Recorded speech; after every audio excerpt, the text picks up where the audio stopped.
Hope you lacrosse fans are enjoying the first half. Welcome back to BullDodge. I'm Ryan Heydrich alongside my good friend Kazimir Morawski. We're presented to you tonight by Mad Lax California. Check them out at their website at www.madlax.com/California. Lots of action going on this weekend, so let's get right to our mailbag. Our first question comes from Ralph in Nevada. He asks, there were a lot of MCLA and NCAA action this past weekend. What are your guys' thoughts? Well, I was really impressed with High Point University. They got their first win in program history in their second ever game, and I thought that was very, very impressive for High Point. What John Torpey and his staff has been able to do over there for the Panthers has been awesome. Exactly. I'm actually really impressed with High Point. You know, in their first ever game, they had a very strong showing against Delaware, and then they come out and beat up a prestigious program like Towson. That's a great thing to build on out there at High Point. And I think that in future years, they're definitely be a team to contend with. I was also impressed with the Denver Pioneers. You know, they traveled across country and beat the number 4 Duke Blue Devils, and they did it with a 7-goal run in the third quarter. And a team on the road, tough game, comes out strong and makes a 7-goal run. You know that team is built for the future and built for a long run into May. Yeah, and out in the MCLA, there was some really good action.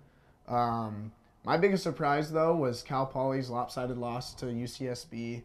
It should be interesting to see how Cal Poly fares in the WCLL after, a Stanford team beating the Gauchos earlier this year. Exactly, yeah. Cal Poly has a very tough schedule, and with all that loss that they have endured through graduation, losing their whole attack unit and most of their midfield, it should be tough for Cal Poly. I was also actually disappointed with St. Mary's trip to California. We talked about it last episode as kind of a chance for the Gales to get going in 2013, and they really struggled. They got absolutely pounded by Concordia, and then they lost to Cal State Fullerton in a 1-goal game. And in a non-automatic bid league like the WCLL Division II is, I think it's very tough for the Gales to get back on track and make it back to Greenville. Yeah. And in our next mailbag question, it comes from Bob in Oregon. The 2013 Pac12 Lacrosse Shootout is this weekend. Lots of huge games. What games are you looking forward to? Well, this shootout has me pumped. I think it's great that these major football conferences get together in MCLA action and kind of duke it out. One game that I'm really looking forward to is the Stanford-Oregon game. Stanford's a program who's really on the rise and a really fast rise here in the early part of the season after knocking off UCSB. And I think that if they can knock off another top 10 team in Oregon, I think that they're just going to skyrocket through the polls if that's the way the voters see it. Yeah, that game should be interesting. It's new Oregon head coach's Phil Keebler's first big test of the year, and it should be interesting to see how they fare. The game that I'm most looking forward to is the Cal-Arizona State game. It should be interesting to see what ASU in their first game of the year has to offer against a hungry Cal team, and it should be a very good game. Exactly. Both those matchups are potential Greenville matchups.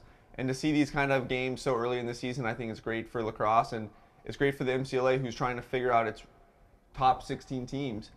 Other games that are happening this weekend at the Pac12 Shootout, we have USC playing Washington, as well as Oregon State and Utah. Both those games should be very good. And back to our mailbag, our next question comes from David in Jacksonville. He says, the Moe's Southwest Grill Lacrosse Classic is happening this weekend in Jacksonville. Who you guys got in those two games? Well, the Penn State versus Denver game features two teams who are trying to make a comeback run at the tournament. They both felt that they definitely got snubbed last year, and they both definitely had respectable resumes. Denver did make the tournament, however, they lost to Loyola. As we know, they lost to Loyola 3 times, who went on and won the national championship. So I see both teams coming out hungry, and I have Penn State coming out on top, 11-9. Exactly. We'll actually see that game differently. I see Denver traveling back across the country and taking it to Penn State. I think the stuff that they showed us last week against Duke's very promising, and I think that they can pull that same stuff this week and actually beat the Nittany Lions. In the other matchup, we have the host team, Jacksonville Dolphins, hosting the Ohio State Buckeyes. And in this game, I have Ohio State probably just going to dominate, actually. Behind Logan Schnush, he had 10 points last week on 7 goals, 3 assists. You can't slow him down. Jacksonville has a ton of athletes, but do they have the lacrosse IQ to hang with Ohio State? I don't think so. I see Ohio State winning this game 17-5. And our next mailbag question comes from Richard in Arizona. He says, the MCLA Division I poll came out. What are you guys' thoughts? Well, I'm still curious and confused about how the voters vote Stanford at number 11. You know, they're a team they're only 1-0, but they have a huge win off UCSB against UCSB, who's turned around after the loss and had big wins over Cal Poly and Cal. So you look at them and say that they can only be ranked 11. I completely disagree. I believe that Stanford should be ranked in the top 10. Yeah, my biggest surprise is Cal Poly ranked at number 12. I mean, their one test this year has been UCSB, and they lost by 9. I think that the pollsters need to take into account this year, you know, what have you done for me lately, rather than what you know, Cal Poly did last year, you know, going to the national championship. Cal Poly has lost a lot of talent on that roster, and I don't see them being ranked that high. Our next mailbag question comes from Timmy in Washington. NCAA action is starting to really heat up. What games will you be watching this coming weekend? Well, besides the Moe's Southwest Grill Classic, which not only is a tongue twister, but they have a great Yelp score, there's also plenty of other games happening that I'm interested in. You know, I'm interested in the UMass and UNC game. Both those explosive offenses meeting down there in North Carolina. Should be a great game with lots of exciting plays and highlights. I'm also excited for Colgate's trip to Vermont. Every time Peter Baum's on the field, it's worth watching. He's a great player. Came off a 2-2 performance in his first game back, trying to defend his tour time, and I think that should be another great game. Yeah, those definitely both should be great games. But what I'm looking forward to most is the game between Duke and Notre Dame. Notre Dame travels to Durham, and it will be a tough test for the Blue Devils offense against that very stout Notre Dame defense and goalie John Kemp. Notre Dame will be looking for their first national championship ever this year, and I think that they have a legitimate chance at it. And our next question comes from Connor in Utah. He asks, most of the MCLA teams are in action this weekend. What are your guys' games of the week? Well, Concordia will be taking on St. Thomas this weekend, and in a battle of MCLA Division II elites.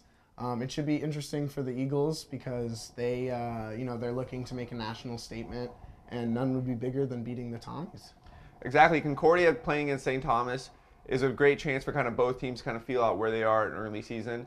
And it's an even better chance for Concordia, like you said, to make that statement as they try to just not make it to Greenville, but actually progress through the tournament in Greenville.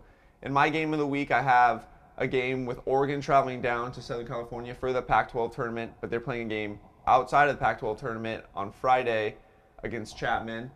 I think it's going to be another great game. You know, Phil Keebler facing off against Dallas Hartley, 2 Sonoma State alums, battling it out. And I think it's going to be a great game for Chapman to finally get going against a quality opponent. Yeah, and that's all the time that we have for today. Thank you for watching, and enjoy the rest of the game. See ya.